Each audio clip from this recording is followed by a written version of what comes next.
Усім прывітанне, з вами Зміцер Лукашук, і мы працягваем, нягледзячы ні на што, абмяркоўваць падзеі ў Беларусі і за яе межамі ў нашым супольным праекце Еўрарадыё і Е-прамова. І сёння мы апошнія, ну і самыя актуальныя навіны абмяркуем з сябрам каардынацыйнага савета, але нават больш я скажу, экспертам у галіне IT-тэхналогій і IT-бізнеса, правильно? Правильно. Максимом Багрыцовым. Добрый день, Максим. Дякую, Зміцер. Добрый день.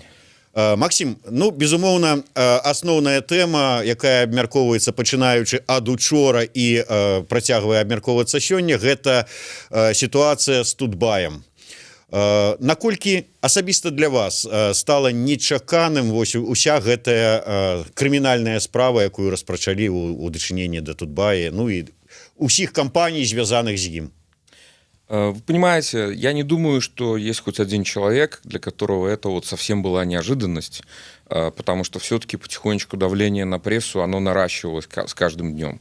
Другое дело, что ты всегда надеешься, что до этого не дойдет, или если какие-то репрессии происходят, то они не будут вот на таком вот топорном уровне. Потому что мы говорим о том, что, с одной стороны, ребят обвиняют в уклонении от налогов, одновременно уже в пропагандистской прессе на самом деле тут же появляется целая туча самых разных каких-то материалов, где говорят, вот смотрите, что они делали, как они освещали, каким образом они вели свою редакционную политику и так далее. Поэтому вот такой метод, конечно, он наводит на очень грустные размышления. И с другой стороны, многие, кто у меня вот берут комментарии сейчас, очень много людей говорят про свободу слова, очень много, конечно, мы говорим о свободе прессы и о том, насколько для нас это для всех важно, как для граждан. Ну и есть, конечно, по бизнесу удар достаточно существенный, об этом тоже очень много вопросов. Да, давайте про бизнес зараз и поговорим. Калі верыць афіцыйнай версіі, ну, безумоўна, у нас же у крымінальным кодексе ніякіх палітычных артыкулаў няма, і таму ні за свободу слова, ні за палітычныя нейкія перакананні Тутбайпер і журналістаў Тутбая пераследуюць. Справа нібыта эканамічная, але дзіўны такі паварот, звязаны з паркам высокіх тэхналогій. І таму вот я, чытаючы каментары учора адныя, наткнуўся на такі каментар, ну, нібыта нейтральны, просто чалавек задае пытанне, а ўвогуле якое дачыненне Тутбай мае да ПВТ? Ну, маўляў, што ім там рабіць медыа? Так вот, скажыце, ўсё ж такі, як эксперт у IT-бізнесе, вот гэтаму холдынгу, у які ўваходзіць і Тутбай, яму месца ў ПВТ? Давайте я немножко с истории начну, потому что у меня тут есть немножко персонально. Когда-то мне довелось поработать у Юры Зисера покойного еще в 95-м году. И начиналось у него все это, у него была компания «Надежные программы», но она занималась разработкой банковского программного обеспечения. А у Юрия тогда, как и у многих ранних бизнесменов в IT, в те годы не все развивалось, знаете, вот все время вот так вверх. То есть у него был период, когда он потерпел достаточно хорошие убытки, и вот как феникс из пепла восстал и появился Тутбай позже. То есть, когда я с ним был знаком, он абсолютно не занимался, он только-только давал первое интервью, и я помню, мы еще на это все посматривали и говорили, о, Юра, у тебя получается, может быть, у тебя какая-то будет потом будущее, что-то будет вот именно в медиа или там в написании книг или еще в чем-то. То есть, на самом деле, конечно, когда у него появилась идея создания Тутбая, это был в первую очередь портал. и в те годы все копировали, ну, Google еще, может быть, был не настолько популярен, Yahoo и подобные сервисы, где под одной крышей у вас был агрегатор новостей, дополнительной какой-то информации, такой, например, как там курсы валют, возможности, какая-то реклама, где можно купить или продать автомобиль, тут же email, тут же еще что-то. И как бы портал появлялся как типично независимый агрегатор в первую очередь. Поэтому, конечно, Юрий вот и ребята, которые у него выросли, целый инкубатор, на самом деле, менеджеров и бизнесменов, они, на самом деле, по-хорошему для IT сделали гораздо больше, чем все чиновники, которые сейчас про него говорят, вот про Тутбай и про то, как все, что там было неправильно. Другое дело, что в какой-то момент для многих из нас Тутбай стал символом как агрегатора, так и, в общем-то, независимого какого-то портала, где появляются и новостные элементы, и аналитика, и еще что-то. Как все, в общем-то, компании такого типа. Поэтому сейчас многие относятся к этому как к медиахолдингу. Но то, что, как и многие другие порталы, он зарабатывает прежде всего на рекламе, прежде всего на софтвере. Google зарабатывает тоже прежде всего на рекламе. Если вы подумаете, что такое Google, это прежде всего рекламный движок. Поэтому в этом смысле ничего удивительного нет. И я повторюсь, количество разных проектов, которые оттуда вышло, они, конечно, безусловно, как и весь холдинг, они для ПВТ совершенно натуральные. И последнее скажу, что последняя вот итерация ПВТ, когда был принят 8-й декрет, как раз-таки речь шла о том, чтобы расширить рамки поступления туда, чтобы это было, чтобы туда могли попасть все компании, которые на самом деле двигают индустрию вперед. Ну, Тутбай абсолютно подходит по всем этим критериям. Будет интересно посмотреть, что конкретно инкриминирует КГК, но с точки зрения здравого смысла совершенно непонятно, что можно было там найти и инкриминировать. Ну, я разумею, што зараз інфармацыі фактычна нуль, але ну, такім чынам вось з таго, што мы ведаем, гэтая прэтэнзія, што вы там нібыта не падыходзіце, не адпавядаеце патрабаванням статуту, чаму хочаш там парку высокіх тэхналогій, але вы там знаходзіцеся, і вот незаконна ці неправамерна гэта не адпавядае рэчаіснасці. Ну, никакой, как повторюсь еще раз, то есть понятно более-менее по современной вот логике силовых структур, как они притягивают факты за уши, чтобы вот нарисовать какую-то цепочку. Но с точки зрения здравого смысла и с точки зрения того, для чего ПВТ создавался, с точки зрения того, сколько там разных компаний получило старт будущий, да, и насколько важно это для вообще всей белорусской экосистемы стартапов и белорусской экосистемы развития бизнеса, развития медиа, никакого смысла нет. И я еще одну вещь хотел бы сказать здесь, вот заканчиваю уже, наверное, про бизнес. Смотрите, вот это та часть, где я уверен, что нет ни одного IT-предпринимателя, для которого это пройдет незаметно.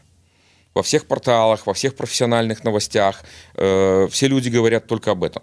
Причем как люди вроде меня, которые когда-то довелось все-таки каким-то образом поучаствовать в этом в 90-е, познакомиться с кем-то, так и люди, которые просто каждый день начинают с того, что ищут независимую информацию в Беларуси. Тутбай всегда был все-таки при всех претензиях, которые к нему кто-то мог предъявлять, это было то место, где была независимая информация.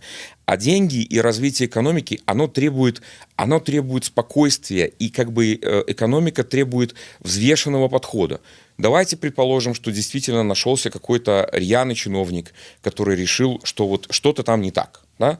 Как это решается в цивилизованных странах? В цивилизованных странах ты приходишь в ПВТ, говоришь: ребята, у вас там вот есть компания, которая пользуется льготами, которая, наверное, вот не должна. Потом ты приходишь в эту компанию, ты выясняешь, что происходит, и поскольку это как бы исключительно вопрос налоговый, тут нет речи сразу об умысле или каком-то криминале, ты как бы задаешь эти вопросы, и эти вопросы решаются.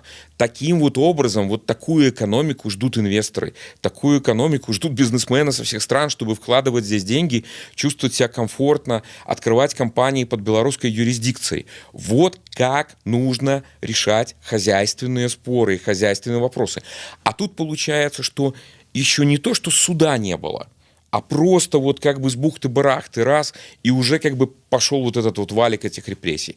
Это, конечно, несовместимо ни с современной экономикой, ни с растущей экономикой, ни с нормальными условиями для бизнеса. Вось момент. Атрымліваецца, што, ну да, уявім сабе, што можа быць Тутбай нейкім там патрабаванням нібыта не адпавядаў.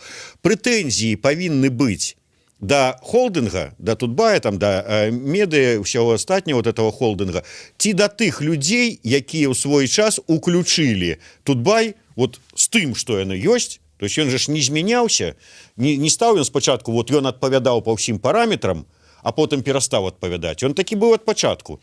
То есть до кого претензии повинны быть? Ну, Дмитрий, давайте не будем тут из одной как бы крайности, где одних людей обвиняют непонятно в чем, в другую крайность, где мы начинаем других людей обвинять непонятно в чем. Да? Я просто хочу повториться, что в нормальной ситуации, даже если возникают вопросы, действительно эти вопросы надо задавать и холдингу, и ПВТ, и самое главное, решать этот вопрос с полным пониманием, что и компания, у нее есть история как бы работы очень хорошая на территории Беларуси, и как бы не надо поднимать сразу панику. И в какой ситуации вот это все происходит логично, вот то, что мы сейчас видим? Только если на это есть определенный политический заказ и какая-то эмоция. Потому что если на это смотреть спокойно, как на бизнес, такие вещи всегда должны разрешаться совершенно другим способом, спокойно. Даже если какие-то претензии есть, которые, повторюсь, вот с точки зрения здравого смысла и сколько эта компания сделала для становления ПВТ, мне кажется, что там никаких не может быть на самом деле проблем с их членством в ПВТ и с их бизнесом. Давайте яшчэ один момент. Вось вы, скажем, IT-бізнесмен, які думае, вот, а ці не пайсці, не уступіць ему у беларускае ПВТ. Ці вы уже, скажем, рэзідэнт ПВТ і маеце вот конкретную гэтую інфармацыю, сітуацыю, калі заднім числом узялі, нешта перадумалі, и сказали, а не, вы тогда были, вот, атрымлівали льготы, но зараз мы вырашили, что вы неправильно атрымлівали льготы. Ну вот вся вот эта ситуация. Якая реакция вас, нормального бизнесмена-предпринимальника? Вот вы резидент... Опять же, я немножко сделаю шаг назад, потому что, с моей точки зрения, вы начинаете все-таки со второго вопроса. Любой IT-бизнес, любой интеллектуальный бизнес зависит от людей, от их настроения. Номер один, на что это... Остаются ли здесь люди, появляются ли здесь новые кадры, что происходит с подпиткой этих кадров студентами, что происходит с самыми экспертными как бы, людьми, которые находятся в Беларуси, остаются они здесь, комфортно себя чувствуют или нет. Поэтому, когда постоянно где-то в прессе муссируется, вот сейчас-то уже точно последний гвоздь как бы, по IT-бизнесу, такого нет, потому что много ударов мы уже получили. И самый главный удар, конечно, это настроение сотрудников. Следующий удар, который мы получаем, это, в принципе, когда вот была ситуация с PandaDoc, когда закрыли, например, Имагуру, когда в отдельных небольших стартапах, когда там кого-то задерживают несправедливо, появляется проблема, еще какая-то, вот небольшие стартапы уезжают. И эта атмосфера, она уже сейчас все время есть. Естественно, что то, что сейчас происходит с Тутбай, это дополнительная капля вот на эту чашу весов. Но если вы посмотрите интервью, которое Forbes, по-моему, проводил с разными представителями IT-бизнеса, там мнения разошлись. Кто-то сказал, да, вот это вот последняя капля, и я уже либо уезжал, либо уже уехал из небольших компаний. Кто-то говорит, ну, пока будет возможность, будем работать, потому что наши люди здесь, потому что это наша родина, потому что это наша страна. Поэтому я не могу сказать, что вот это вот прямо станет таким переломным моментом. Но, конечно, каждый дополнительный вот такой сигнал, он будет отвергать все больше и больше и больше бизнесменов от того, чтобы здесь открывать компании. И давайте вспомним, как вообще сегодня все работает. Уже сегодня у большинства юридических лиц и стартапов юрисдикция это сама не в Беларуси. В Беларуси просто открыть офис, но, как правило, типичная ситуация, что юрисдикция где-то еще. Да? А здесь работают сотрудники, которые производят какую-то ценность, сервис или продукт. Так? И дальше те люди, которые открывают новые бизнесы, у меня много довольно знакомых, они даже не рассматривают вариант сейчас начинать это здесь. Новый, они, конечно, начинают где-то еще. Они, может, сюда приезжают перетянуть кого-то из людей, на Украину, в Польшу, еще куда-то. Но они не приезжают сюда для того, чтобы срочно открыть новую компанию. Сейчас такого настроения нет. Естественно, что в индустрии есть хорошая инерция, то есть мы накопили такую хорошую, такую скорость развития, которая, в общем-то, происходила вплоть до начала 2019 года. Потом ковид тоже немножко, как бы тут добавил немножко перца всем, да? И благодаря этой инерции какие-то вещи продолжали двигаться вперед, развиваться. У нас по-прежнему огромная потребность в людях здесь, в Беларуси. Но отъезд и бизнесов, и людей происходит достаточно быстро. И когда мы с вами 3 года спустя оглянемся назад, мы увидим вот эту вот точку. Она будет очень четко видна. И как замедление развития, и как точка, где мы потеряли очень много хороших людей и хороших идей. Ну так, сапраўды, вот вы спачатку, ну, можа быць, тым, хто кажа, ну, вот зараз усё канчаткова, гэта, вот як вы сказали, апошні цвік не апошні, але вот все гэтыя працэсы рэлакацыі, вываду, яно пахутчыць, больш хуткімі зробіць? Конечно, и еще раз я вот хочу одну вещь сказать, потому что мы часто сужаем, мы думаем, что айтишники — это совершенно другие люди, которым, например, не нужна свободная пресса. Понимаете? Так, но на самом деле это же вот возможность получать правду, получать достоверную информацию. Это для людей, которые занимаются интеллектуальным трудом, высокоразвитым. Для них это достаточно высоко в их шкале ценностей. И тот факт, что мы теряем как бы абсолютного лидера сейчас на рынке, с которым многие начинали день. И смотрели же новости не только про, там, которая бы освещалась про оппозицию, но, например, новости там, про Центробанк, про состояние экономики, еще про какие-то вещи. Все-таки портал старался поддерживать достаточно независимую редакционную политику. И в этом смысле давайте не забывать, что для этих людей это такой же сигнал, как и для всех остальных. Еще один, что репрессии продолжаются, и движение пока все еще идет вниз. Нормализация не планируется. Продолжаются репрессии против людей, против бизнесов. Это неправильно, это очень плохой сигнал. И для инвесторов, и для IT, и для других бизнесов тоже. Ну, тут адзінае, што айцішніку ўсё ж такі прасцей рашыцца, скажем так, пад пагрозай нейкага пераследу і паехаць. Па-першае, яму там з працай прасцей. Это табе не трэба мне прыехаць і шукаць, дзе мне прыткнуцца. Ты ўзяў свой комп, дзе сеў, там твоя і праца. Працадаўца-то застаецца дзе-нибудь там. То есть тут вот, ну, плюс заробкі. Ўсё ж таки лягчэй людзям з'ехаць, і вот, ўсё ж таки практыка паказвае, што з тых, хто з'ехаў, з любых меркаванняў, з нават, можа быць, першапачатковай надзеяй, што я вот, калі ўсё зменіцца, вярнуся, ўсё адно вот, па выніку вяртаецца даволі мала людзей. То есть мы губляем тых, хто ні ў якім выпадку раней бы адсюль не з'ехаў, тых, хто вымушаны быў з'ехаць і наўрад ці вернецца, нават пасля пераменаў. Да, это чистая правда. К сожалению, вот чиновники, которые наносят такой вот вред и государству, и экономике белорусской, они очень часто не понимают, насколько это тонкий механизм и насколько все взаимосвязано, когда вверху этой пирамиды должны быть самые классные, самые топ-профессионалы. И дальше, благодаря тому, что вот есть правильная экосистема разных людей, очень высококвалифицированных, остальных, которые имеют меньше опыта, можно подтягивать и обучать. И таким вот образом этот механизм и дорастает до миллиардов долларов. Он не дорастает, если убрать вот этих вот ключевых, достаточно важных людей, потому что тогда остальные учатся медленнее, тогда сложнее строить сложное производство, сложнее придумывать новые качественные продукты, сложнее быть конкурентным на рынке. И дальше ведь эта проблема, она проникает в наше образование, потому что многие студенты сейчас уже тем или иным боком вытеснены. И сейчас, ну, давайте представим, у вас, например, там сын заканчивает школу, и у вас есть вариант. ЦТ сейчас наш принимают и в России, и в Польше. У вас есть вариант предложить ему попробовать в Беларуси остаться и пойти в университет, понимая, что как бы, ну, молодым людям тоже нужна свобода. Вы что не будете ему говорить, будет все что угодно. А тут еще у нас есть и армейская служба, и еще какие-то вещи. Для многих людей сегодня это сигнал к тому, что молодежи надо ехать куда-то еще. И многие родители принимают такую точку зрения, и многие молодые люди принимают такую точку зрения. Мы, конечно, теряем совершенно элитный интеллектуальный капитал сейчас. Очень быстро. И И Тутбай — это вот еще один гвоздик в это все.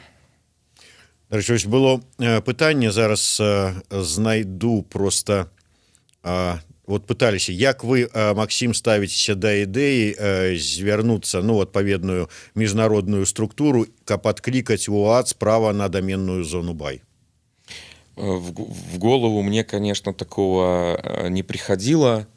Я, честно вам скажу, вот так сходу, я не думаю, что это какие-то вещи, это скорее символические, которые что-то решают. Потому что вот точно так же там один из моих друзей на Фейсбуке предлагал, а что если Тутбай будет дальше действовать как Медуза и просто как бы вот работать из-за пределов Беларуси, но при этом как бы поддерживаться какими-то донатами, еще чем-то. Понимаете, мы уходим в такие углы, где уже это немножко не та модель бизнеса. Вот что такое Тутбай без локальной рекламы? Без людей, которые понимают, что это портал, который все смотрят, и появляется вот этот сложный механизм, когда рекламодатели голосуют рублем за то, кто лучше работает, у кого лучше контент, потому что мы с вами выбираем Тутбай, потому что нам кажется, что новости более взвешенные, более интересные. И Тутбай тот же, например, конкурирует, не знаю, там, с онлайнером или еще с кем-то. Эта экосистема очень важная. Когда мы начинаем какими-то пытаться запрещающими или прочими какими-то способами делать, мы тоже на самом деле, скорее всего, наносим урон. Поэтому я сходу не могу сказать, опять же, я даже не знаю практически, возможно ли это отобрать эту зону конкретно у страны, думаю, что нет, но я просто верю в нормализацию, когда рано или поздно до людей доходит, что это такие вещи, которые можно разрушить, но пользы от этого никому быть не может. А к тому, что наконец, как бы появляется понимание, да, лучше такого не делать, потому что свободная информация нужна всем, журналисты нужны всем. В конечном итоге произойдут изменения в стране, и те же самые журналисты понадобятся, чтобы защищать... Вы не правы ў тым, што журналісты патрэбны ўсім. Вот, напрыклад, Алексею Новикову журналісты не патрэбныя. Я так разумею, што яму патрэбны прапагандысты. Вот ён піша на мове оригинала: «И хорошо, что Тутбай прикрыли. Это стало инфопомойкой. Одна чернуха. Власть все правильно делает». Ну, можно пораить, конечно, человеку глядеть СТБ, читать СБ «Беларусь сегодня» и не лезьте на помойки, хто его туды запрашае, кай ласка, бо ёсць права выбору. Але я про іншае. Вось вы сказали, патрэбная інфармацыя там і айцішнікам, і будаўнікам, і ўсім астатнім звычайным беларусам. А вот уладзе яна патрэбная ці не? Я думаю, обязательно. Просто есть инерция мышления, когда вместо того, чтобы получать обратную связь от своего народа, уже за вот многие эти годы есть привычка, что ну мы тут сейчас что-то придумаем, а потом способами пропаганды просто как бы всем это как бы вобьем в мозги и разъясним. Но это же так не работает. И особенно это не работает для людей, которые занимаются высокоинтеллектуальным трудом, и которые, собственно, и являются главными двигателями экономики, особенно современной экономики. С каждым годом доля натуральных ресурсов и доля простого труда, она же как бы понемножечку уменьшается. И очень важно, чтобы те вот ростки, которые у нас есть сегодня, современной экономики в Беларуси, развивались, они, наоборот, загонялись в асфальт. Так что тут совершенно все, мне кажется, без вопросов. Есть ли люди, которые, может быть, не так уж и заинтересованы в новостях? Ну, конечно, за всех тут сказать невозможно. Но я думаю, что большинству взвешенные, разные точки зрения, где они могут, даже не соглашаясь с ними, тем не менее с ними ознакомиться, я уверен, что они нужны и полезны. Вот у меня любимый агрегатор новостей западных — это Google. И там, если как бы вот ты смотришь на него, ты смотришь точку зрения, например, по Соединенных Штатах крайне правых там или достаточно правых, это Fox, и, например, людей, которые скорее на левой стороне, там Демократическая партия, там CNN, еще кто-то. Очень интересно иногда сравнить, что пишут, например, в New York Times и Wall Street Journal. Люди, которые на самом деле идеологически достаточно друг друга не приемлят, пишут это совершенно по-разному, но особенно если ты в бизнесе, иногда очень полезно и очень интересно почитать одну и другую точку зрения. Вот как должно быть. Вот вы тут, понимаете, любитель критики, может быть, мазохіст такі, а влада хоча, каб яе любілі. А калі хтось не подлюблівае, памятаеце, як там Мальвина, сейчас я скажу тебе, росх всыпят, и ты меня быстренько полюбишь. Так что вот все нормально. Максим, на фоне гэтай ўсёй ситуации, все, что отбывает, чым далей, тым больш накручивается. Вы не перадумали с партией? Нет, не передумали, будем продолжать развивать по мере возможности. Потому что, еще раз, как бы очень важно иметь механизмы, когда можно консолидировать общественное мнение и иметь возможность от имени всех этих людей выступать и продвигать какую-то повестку. Партия в этом смысле или общественное объединение, или движение — это как раз те инструменты, которых нам сейчас не хватает. У нас сейчас есть имитации движений, у нас сейчас есть часто имитация общественного мнения, но на нем нельзя построить эффективную обратную связь, чтобы эффективно двигаться вперед и решать проблемы, а не игнорировать и пытаться каким-то образом в какую-то обертку заворачивать и делать вид, что ничего не происходит и никаких вопросов не нужно решать. Ну, уявім сабе, што атрымалі вы рэгістрацыю хай то партыі ці ініцыятывы, як не назавеш, але вот ёсць афіцыйна аформленая структура. І ўсё астатняе тут пакуль яшчэ застаецца тое, што мы маем сёння. І вы думаеце, вас паслухаюць, вас пачуюць, да вас прислухаются? Я думаю, что нам всем вместе надо всеми возможными способами работать над модернизацией, двигаться вперед. Тут не вопрос, послушают, не послушают. Вот очень похожий был вопрос, по-моему, на Белсате на прошлой неделе, где ребята спрашивали, а вот как вы представляете себе Беларусь там после чего-то? Не надо ждать какого-то вот одного такого специального события. Надо в тех возможностях и в том, что у нас действительно вот в тех рамках, которые у нас есть, каждый день последовательно, старательно пытаться менять жизнь к лучшему. Есть разные элементы. Есть элементы самоуправления, есть элементы взаимопомощи, есть какие-то моменты, где можно просто как бы на уровне местном решать какие-то вопросы и задачи. Надо это делать. Максим, и надо этим заниматься каждый день. Я вибачаюся, я вас пераб'ю. Просто мяне вельмі ўразіла, я тут читаю, ну, сэнсе, у нас просто было абмеркаванне нашага дома. Там сабраліся суседзі і вырашаюць такую сітуацыю правесці суботнік у сябе ў двары. Плюс паставіць там некую арэлькі для дзяцей, некую там пляцовачку зрабіць. Так вось нечакана апынулася, што каб правесці суботнік у сваім двары, нам патрэбна пайсці ў адміністрацыю раёна, атрымаць дазвол на правядзенне суботніка. І яшчэ каб чалавек з адміністрацыі прыйшоў, і каб мы тут убіралі смецце ў сваім двары не як-небудзь пратэстна, мётламі там мялі, а нормально вот так вот, так, как-то так, стабильно. Смотрите, вот и в этой ситуации, вот просто про что говорить? В этой ситуации надо говорить про абсурдность этой ситуации и долбить вперед. Потому что я уверен, что вы согласитесь, что даже 2 года назад то, что вы сейчас описываете, вот такого вот идиотизма не было, правда? Да. Значит, сейчас, с одной стороны, люди, которые во власти, это постоянная, наверное, какая-то и паранойя, и постоянное напряжение. Потому что любая вот такая даже простая штука, как там ребята поехали на велике, прокатились, или там кто-то захотел провести субботник, вызывает, к сожалению, мандраж. Этого быть не должно. Вот в этом смысле вот это должно быть убрано. И это не может быть нормальной ситуацией. Я согласен абсолютно с вашими коллегами, которые говорят, что вот эту ситуацию невозможно поддерживать бесконечно, потому что она ненормальна. Она не позволяет развиваться, она не позволяет субботник во дворе провести, она не позволяет решать свои проблемы.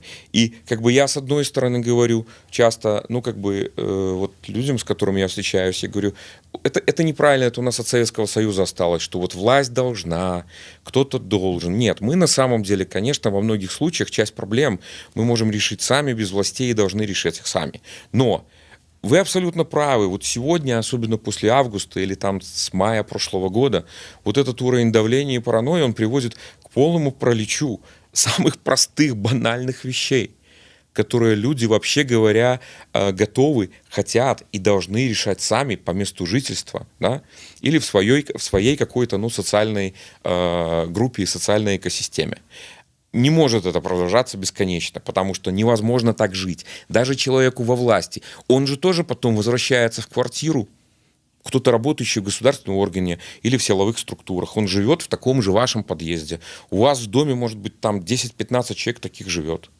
Им тоже некомфортно в таком режиме жить. Максим, вот вы вельмі прыгожа гаворыце про тое, як будзе выглядаць там партыя ці рух ці што-небудзь яшчэ, но вы іх даже яшчэ не зарэгістравалі. Вы апранулі нават вот кашулю правакацыйнага спалучэння колераў. І ввогуле как бы так вот нібыта так вот хороший чалавек, а эксперты у Фейсбуку і ў іншых сацыяльных сетках ужо ведаюць, што ваша сіла палітычная будучая, она прорасійская. Вот як вы можете вот так вот, глядячи нам в вочы, нас так подманивать?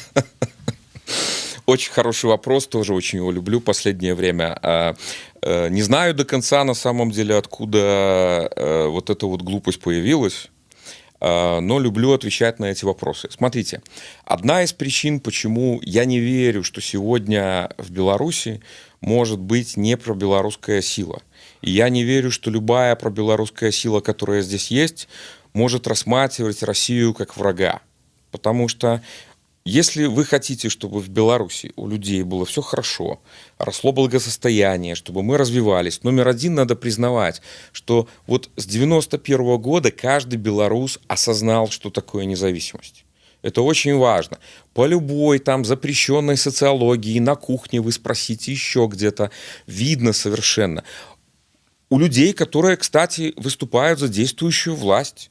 Да, там может быть немножко выше процент людей, которые еще мечтают о Советском Союзе, но на самом деле большая часть, я абсолютно убежден, тоже выступают за независимость Беларуси.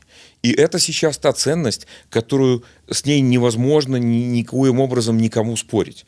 А с другой стороны, когда вы начинаете заниматься проблемами экономики, понимаете зависимость белорусской экономики от России и всего остального, вы понимаете, что это тоже данность. А если вы смотрите, например, вот мне очень приятно с экспертами разговаривать, как раз-таки из западных стран иногда или из Соединенных Штатов. Вот в Штатах очень прагматичный к этому подход. Они скажут: ребята, а зачем белорусам выбирать между Россией и Западом? Не нужно. У нас у всех свои соседи.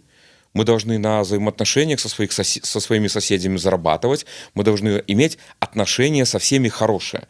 Если это каким-то образом меня делает пророссийским или проевропейским, или еще про каким-то, ну так это меняется каждый день.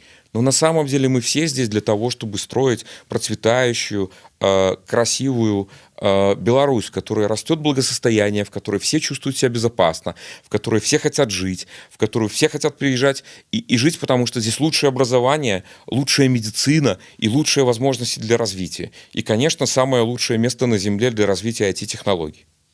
Это зараз ён паўтараў тое, што казаў у праграме «Ідэя X», нацыянальная ідэя ад Максима Багрыцова.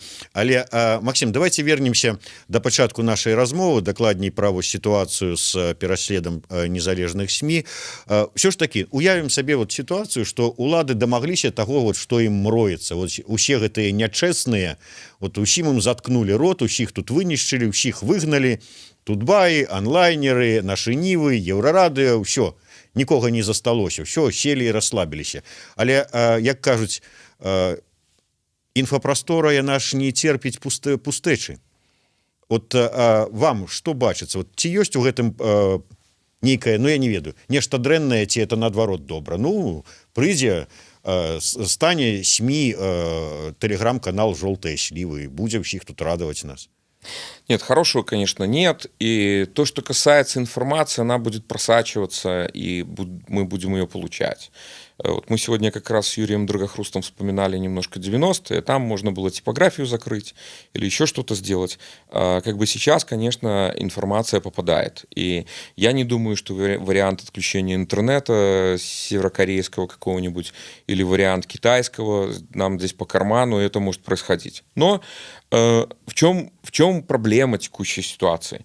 Что вот эта экосистема, где у журналистов была возможность как бы что-то зарабатывать себе на жизнь, у людей, которые готовы, которым нужно было продвигать свой бизнес, была возможность за счет всех этих порталов и всей этой информации продвигать свои услуги. оно уже более или менее работало. И, честно сказать, может быть, оно было не переразвито, но это было хорошо. И когда мы вот это все теряем, когда все это забивается в телеграм-каналы или в VPN и вытесняется за пределы Беларуси, то мы, конечно, теряем достаточно хороший элемент вот экономической деятельности. Понимаете? На уровне особенно там небольших предприятий или средних предприятий и так далее. Но правда найдет путь. Потому что сегодня невозможно просто закрыть инфопространство. Просто немножко это отбрасывает нас как бы назад. Вот что болезненно. Что мы вместо того, чтобы двигаться вперед, мы откатываемся назад. И с точки зрения бизнеса, и с точки зрения доступа к правде и к свободе слова. Ну что ж, вот такая не вельмі пазітыўная экспертная думка Максима Багрыцова. Будем спадзявацца, што все зменіцца да лепшага, можа быць і дзякуючы вашим намаганням. Таксама Максим Багрыцов, Зміцер Лукашук у сумесным праекце Еўрарадыё і Е-прамовы. Слухайте, глядзіце нас, беражыце сябе.